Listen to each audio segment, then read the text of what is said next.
Nang makita ito, lubos na nagulat si Principal Ling Xuang nang malaman na si Xu Jingming ay hindi lamang nagtataglay ng maraming S-rank combat techniques, ngunit napagkadalubhasaan pa niya ang level-changing skill, isang napakahirap na kasanayan na linangin sa Grandmaster level. Tangu lamang si Ling Xuang, sa kanyang kasalukuyang antas ng kahusayan, si Xu Jingming ay lubos na makakapagtago ng kanyang kakayahan bilang A-rank Zichong True Lightning ability nang hindi nakakapukaw ng hinala ng sinuman.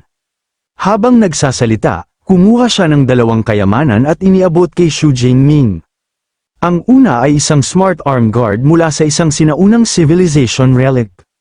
Naglalaman ito ng 1% ng computing power ni Eva at maaaring makilala ang mga sinaunang teksto. Ang pangalawa ay isang fragment ng buto mula sa isang 9th rank Spacetime Beast Emperor, na nagtataglay ng kakayahang mag-teleport sa loob ng 200 kilometro na range. Tiningnan ni Xu Jingming ang dalawang mahalagang kayamanan sa kanyang mga kamay at nagulat na tanong kung pareho ba ang mga ito ay regalo para sa kanya. Iniwan siya ni Ling Xuang at sinabing huwag siyang magmalaki. Pinahiram lamang niya ang mga ito sa kanya. Pagkatapos makumpleto ang misyon, kailangan niyang ibalik ang mga ito ng buo. Upang maiwasang ilantad ang kanyang pagkakakilanlan, pinaalalahanan niya si Xu Jingming na dapat siyang kumilos ng mag-isa.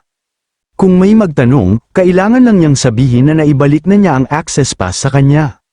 Pinaalalahanan din siya ni Ling Xuang na kapag nagtatago ng pagkakakilanlan, ang pagbabago ng anyo lamang ay hindi sapat.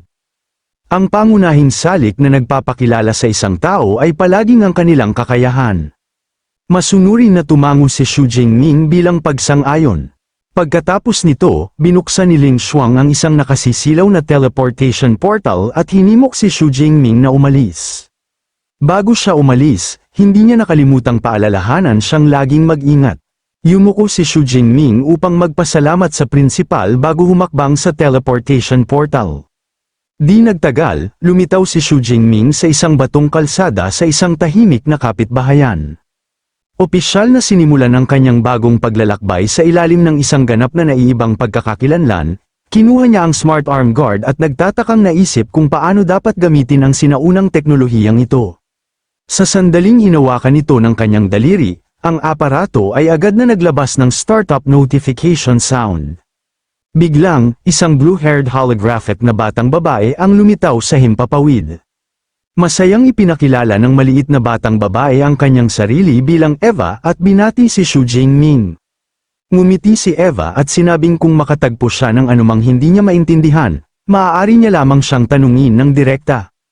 Tumingin si Xu Jingming sa maliit na batang babae na lumulutang sa harap niya at nagtatakang tanong kung anong mga espesyal na kakayahan ang makukuha niya pagkatapos linangin ang transformation skill sa Grandmaster level. Ipinaliwanag ni Eva na bukod sa pagtatago ng kanyang aura, ang Grandmaster level transformation skill ay maaari rin siyang magbalat kayo bilang isang mas malakas. Gayunpaman, ang Disguised Realm ay hindi maaaring lumampas sa dalawang minor stages sa itaas ng kanyang tunay na lakas. Nang marinig ito, kinusat ni Xu Jingming ang kanyang baba habang nag-iisip. Ang kakayahang magpanggap na bahagyang mas malakas ay talagang lubhang kapaki-pakinabang. Sa kasamaang palad, dati niyang inaasahan na maaari niyang magbalat kayo bilang isang ikawalong ranggo na Grandmaster. Sa pag-iisip nito, nagpasya si Xu Jingming na i-upgrade agad ang kasanayan. Pagkatapos ng lahat, ito ay isang B-rank skill lamang, at ang dami ng ability points na kinakailangan ay hindi gaanong mahalaga. Kaya, direkta niya itong itinaas sa Grandmaster level. Si Eva, na lumilipad sa paligid niya, biglang nag-freeze. Tiningnan ng maliit na batang babae si Xu Jingming na may nagtatakang ekspresyon habang nararamdaman niyang biglang nagbago ang kanyang aura. Nagulat na tanong niya kung si Xu Jingming ay kaka-breakthrough lang sa level 4, o kung ito ba ay epekto ng Grandmaster level transformation skill. Nagbigay si Xu Jingming ng isang proud na kindat at ngumiti, kinumpirma na tama ang kanyang hula. Pagkatapos, inilipat ni Xu Jingming ang kanyang atensyon sa Spacetime Beast Emperor Bone Fragment. Nais niyang personal na subukan kung gaano kalakas ang teleportation ability ng kayamanang ito.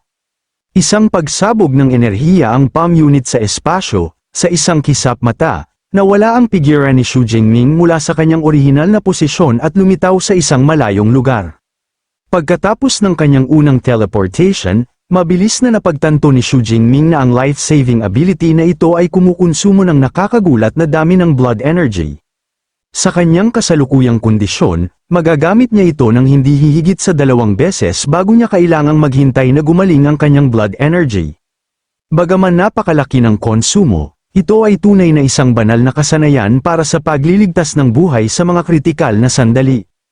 Sa sandaling ito, naalala ni Xu Jingming ang mga tagubili ni Ling Xuang bago sila naghiwalay.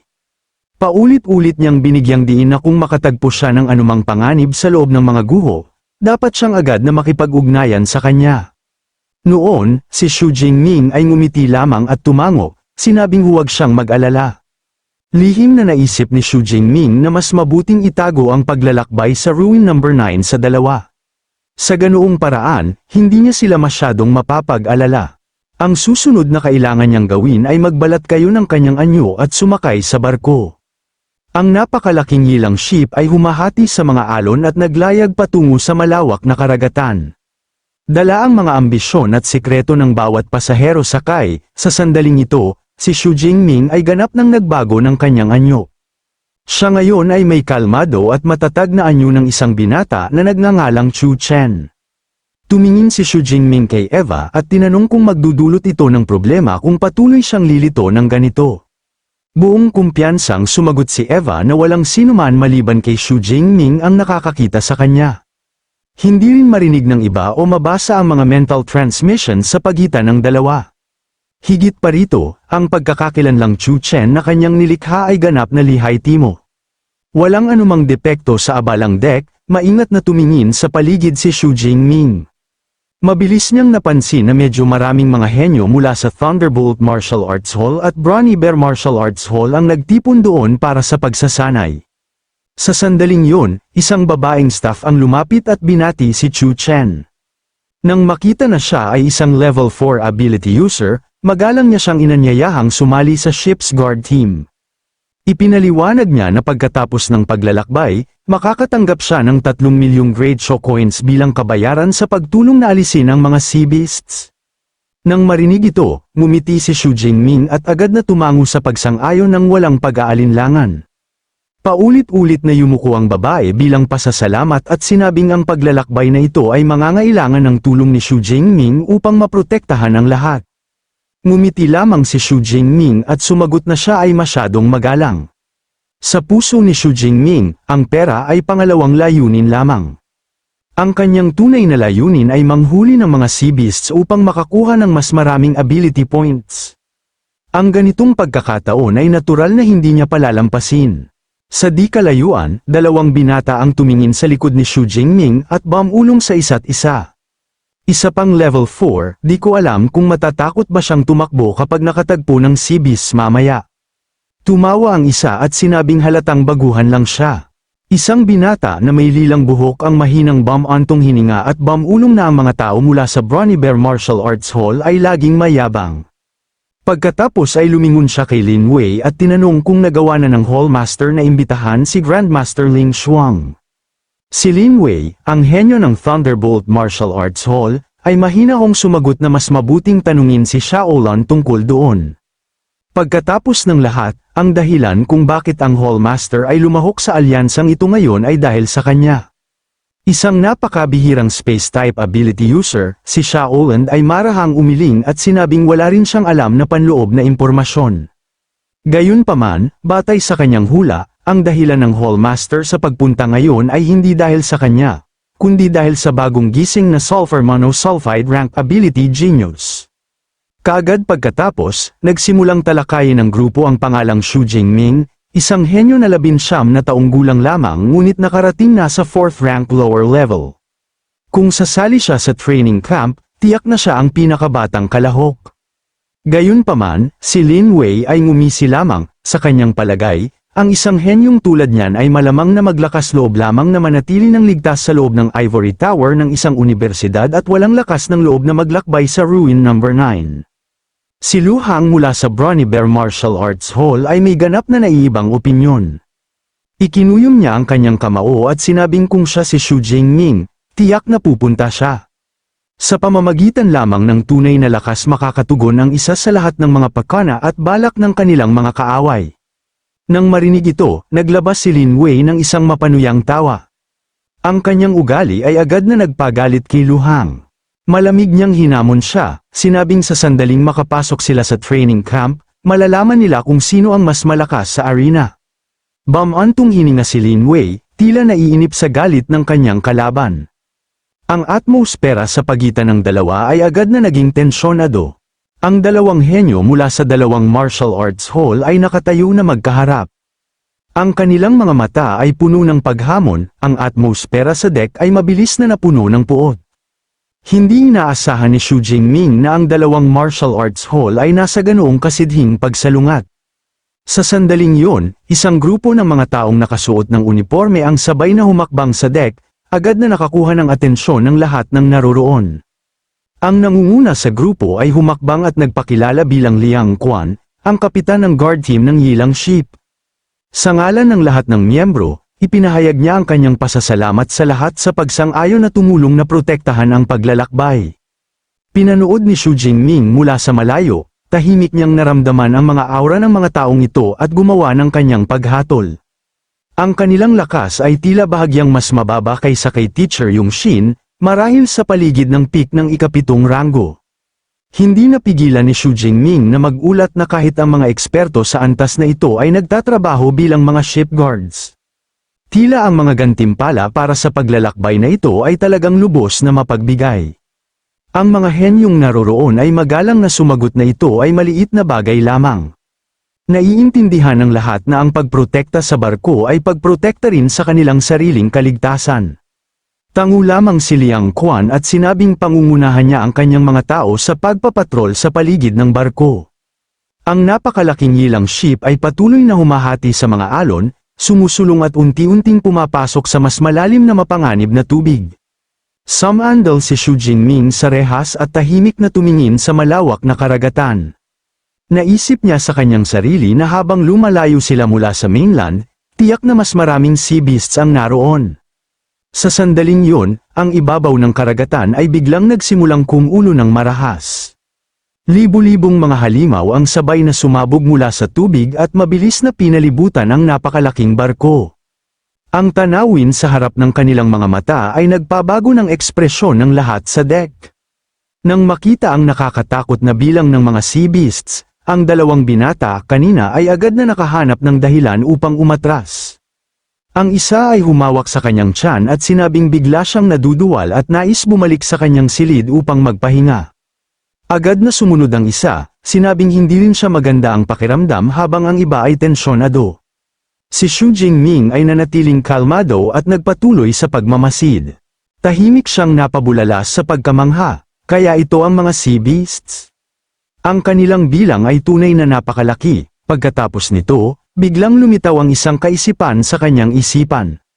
Kung kukumpres niya ang lahat ng kanyang heavenly divine lightning sa isang liquid lightning sphere at ihahagis ito pababa, tiyak na magiging kawili-wili yun. Ang mga halimaw ay patuloy na lumalabas mula sa tubig na parang ulan, na nagdulot ng pag-iyak ng isang tao sa deck dahil sa takot. Ito ay isang napakalaking school of fish na may mahahabang matutulis na tuka na kahawig ng mga espada. Sila ay sumugod ng direkta sa barko sa napakabilis na bilis. Si Eva ay mahinahong nagmasid sa kanila at nagsalita. Ang mga yon ay third-rank flying sea swordfish, pangunahin nilang ginagamit ang kanilang matutulis na tuka upang umatake. Nang makita ang mga isda na lumalabas mula sa karagatan, agad na naging hindi mapakali ang mga tao. May sumigaw sa takot na lahat sila ay third-ranked sea beasts. Ang makaharap ang mga kalaban na ganito pagkatapos lamang magsimula ang paglalakbay ay lubhang mapanganib. Hindi tulad ng lahat ng pagpanik, si Lu Hang ay tila labis na nasa sabik. Agad siyang nag-akala ng battle stance at tumawa ng malakas. Napakasakto ng dating ninyo, nagsasawa na ako. Si Lin Wei ay ayaw magpahuli. Isang naglalagablab na pulang enerhiya ang mabilis na kumupkop sa kanyang buong katawan. Malakas niyang ipinahayag na ang mga tao ng Thunderbolt Martial Arts Hall ay hindi kailanman umatras mula sa mga labanang ganito. Pagkasabi niyan, lumingon siya kay Lu Hang at hinamon nito, nais makita kung sino ang tunay na mas malakas. Tumawa ng malakas si Luhang at may kumpiyansang sumagot. Bakit ako matatakot? Sa sandaling yun, ang kayag ng flying sea swordfish ay dumating na tulad ng isang rumaragasang baha. Tahimik na humakbang si Xu Jingming pasulong, ang gintong kidlat ay nagsimulang magtipon sa kanyang palad, patuloy na kinokompres habang inihahanda niya ang kanyang pinakamalakas na atake. Sa isang kisap mata, isang gintong lightning sphere na kinumpres sa ganap na limitasyon nito ay sumabog. Isang nakasisilaw na liwanag ang agad na tumakip sa buong kalangitan at sa ibabaw ng karagatan. Isang kulog na pagsabog ang umalingaw sa buong paligid.